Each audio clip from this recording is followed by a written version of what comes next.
लोकतंत्र में हार जीत चली रहती है और जिस दल की सरकार होती है स्वाभाविक तौर पर उस दल के नेता भी उत्साहित रहते हैं। बहुत सी बड़ी बड़ी बातें मुख्यमंत्री जी ने अपने बजट अनुमान 2025-26 में कही। मंडी की जनता ने 10 में से 9 विधायक भारतीय जनता पार्टी के चुनकर भेजे हैं। मेरा ऐसा मानना है कि 2.25 साल का कार्यकाल वर्तमान की सरकार का हुआ, मंडी में एक भी नया काम शुरू नहीं हुआ। बड़े बड़े प्रोजेक्ट जो शुरू किए गए थे उनको भी रोकने का प्रयास किया। पिछला बजट था उसमें भी कहीं पर भी नया विकास का कोई कार्य नहीं दिखा और वर्तमान के बजट में भी मात्र खाली घोषणाएं की गई है। सरकार लोन पर लोन लेती जा रही है, कर्ज पर कर्ज ले रही है, लेकिन विकास कहीं पर दिख नहीं रहा है। हिमाचल प्रदेश विधानसभा का बजट सत्र चला हुआ है और बजट सत्र का 9वां दिन है। अगर बात की जाए तो सुंदरनगर से भाजपा के विधायक राकेश जम्वाल ने पॉइंट ऑफ ऑर्डर के तहत सदन में एक प्रश्न उठाया, जिसमें उन्होंने एक प्रश्न किया कि जिस तरह से गैर संवैधानिक पदों पर जो लोग हैं वो कहीं ना कहीं उद्घाटन कर रहे हैं जाकर, और ख़ास बातचीत के लिए भी हमारे साथ राकेश जम्वाल जी, इनसे पूरी बातचीत करेंगे। सर, क्या वो मुद्दा था, कहाँ ये जो है उद्घाटन हो रहे हैं, स्पष्ट बताएं। हिमाचल प्रदेश में सत्ता परिवर्तन के बाद कुछ ऐसा मामला पिछले वर्ष ध्यान में आया कि भवनों के उद्घाटन पट्टिकाओं पर भी जो व्यक्ति संवैधानिक पदों पर ना हो, कांग्रेस के पदाधिकारी हैं और चुनाव हारे हुए ऐसे लोगों के नाम जो है उन पट्टिकाओं पर आए।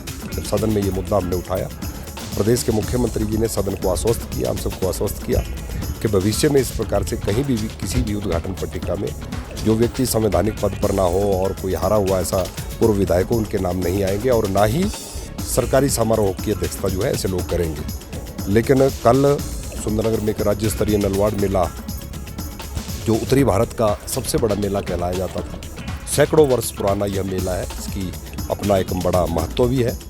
लेकिन उसके उद्घाटन और समारोह में हमेशा प्रदेश सरकार के मंत्री, मुख्यमंत्री जी हमेशा आते रहे हैं। लेकिन कल उस मेले के उद्घाटन में जो व्यक्ति किसी संवैधानिक पद पर ना हो और 2 बार चुनाव हारा हुआ हो, ऐसे व्यक्ति को मुख्य अतिथि के तौर पर वहाँ पर बुलाया गया है, जो बड़ा दुर्भाग्यपूर्ण है। इसी मामले को लेकर मैंने आज सदन में ये मामला उठाया, क्योंकि मुख्यमंत्री जी ने आश्वस्त किया था कि ऐसे किसी समारोह में जो व्यक्ति संवैधानिक पद पर ना हो, ऐसे व्यक्ति नहीं उस कार्यक्रम की अध्यक्षता करेंगे।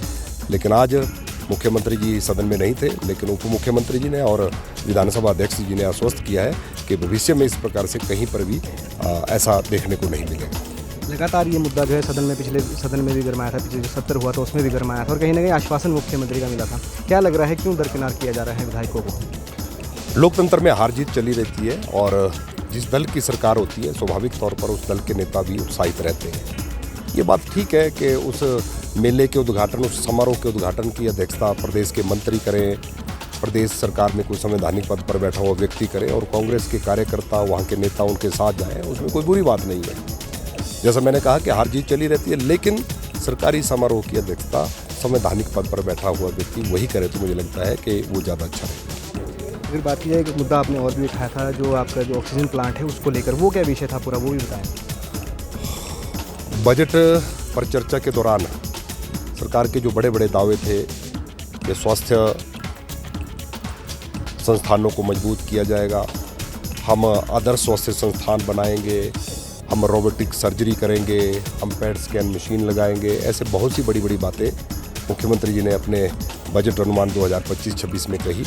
उसी पर चर्चा करते हुए मैंने कहा कि ये बड़ी बड़ी बातें करना तो दूर, एक छोटा सा मामला कि सुंदरनगर में ऑक्सीजन का प्लांट जो पूर्व की जयराम जी की भारतीय जनता पार्टी की सरकार में स्थापित किया गया था, उसका एक पुर्जा खराब हो गया, जो लगभग जिसकी कीमत 70,000 रुपये थी, उसको ठीक करने में सरकार ने 6 महीने लगा दिए और पिछले लगभग 5 महीने से उन प्लांट्स को चलाने के लिए जो ऑपरेटर रखे गए थे, वो आउटसोर्स पर रखे गए थे, उनकी सेवाएं जो है वो समाप्त कर दी गई हैं। ये मात्र मंडी में ही हुआ है, क्योंकि मंडी का डिस्ट्रिक्ट हॉस्पिटल, करसोग, सरकाघाट और सुंदरनगर, इन 4 स्थानों पर जो ऑक्सीजन प्लांट चले हैं, उनके ऑपरेटर्स जो हैं वो उनकी सेवाएं समाप्त कर दी गई हैं और ऑक्सीजन प्लांट जो है वो बंद पड़े हैं। हमने कहा कि आप बड़े बड़े दावे स्वास्थ्य क्षेत्र में कर रहे हैं, लेकिन जो ऑक्सीजन प्लांट पूर्व की जयराम जी की सरकार ने शुरू की थी, उसको चलाने के लिए आपके पास आउटसोर्स कर्मी रखने के लिए भी साधन नहीं है।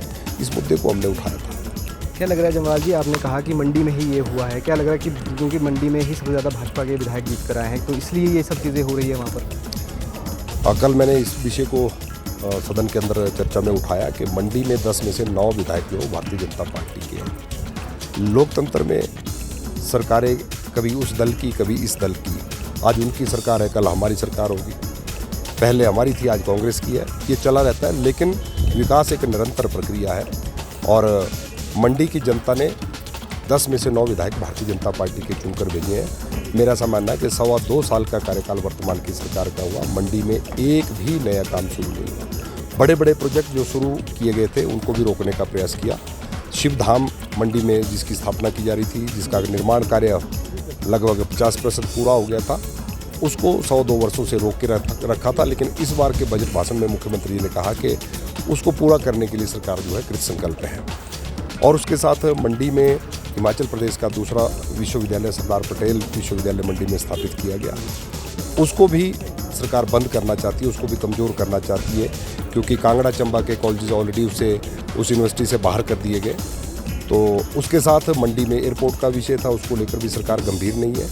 मंडी का विकास पूरी तरह से रोक दिया गया, जिसको लेकर हम बार बार आवाज़ उठा रहे हैं कि मंडी भी हिमाचल प्रदेश का हिस्सा है और मंडी के विकास के लिए भी सरकार को चिंता करनी चाहिए। एक आखिरी सवाल करूंगा, भाजपा लगातार एक बात कह रही है कि जो बजट है वो आंकड़ों का मायाजाल है, किस तरह से? क्योंकि सरकार तो कह रही है कि हमने इस बजट से हर वर्ग को छूने का प्रयास किया है। बार बार मुख्यमंत्री जी कह रहे हैं कि हम हिमाचल को आत्मनिर्भर हिमाचल बनाना चाहते हैं और जो इस बार का बजट अनुमान प्रस्तुत किया गया है 2024-25 का जो बजट अनुमान था उससे लगभग 70 करोड़ रुपये ज़्यादा इस बार का बजट जो है वो प्रस्तुत किया गया है। ये इस बात का प्रमाण है कि हिमाचल की सरकार जो पिछला बजट था उसमें भी कहीं पर भी नया विकास का कोई कार्य नहीं दिखा और वर्तमान के बजट में भी मात्र खाली घोषणाएं की गई है। और हिमाचल प्रदेश में 2.25 वर्ष में सरकार लोन पर लोन लेती जा रही है, कर्ज पर कर्ज ले रही है, लेकिन विकास कहीं पर दिख नहीं रहा है। और इस बजट को भी इसीलिए हमने कहा कि ये मात्र आंकड़ों का मायाजाल और लोगों को भ्रमित करने वाला ये बजट है और इसमें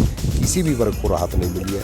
और जो गारंटियाँ इन्होंने दी थी उन गारंटियों का भी इस बजट में कोई जिक्र नहीं है। उसके साथ जो पूर्व की भारतीय जनता पार्टी की सरकार के समय में जो योजनाएं चली थी, चाहे वो जनहित की योजनाएं, हिमकेयर योजना हो, सहारा योजना हो, इन योजनाओं का भी कोई जिक्र नहीं है। सरकार इन योजनाओं को भी बंद करना चाहती है। तो सरकार तो एक तरफ कह रही है कि गारंटियाँ तो चरणबद्ध तरीके से पूरी हो रही है और लोगों को लाभ भी मिल रहा है।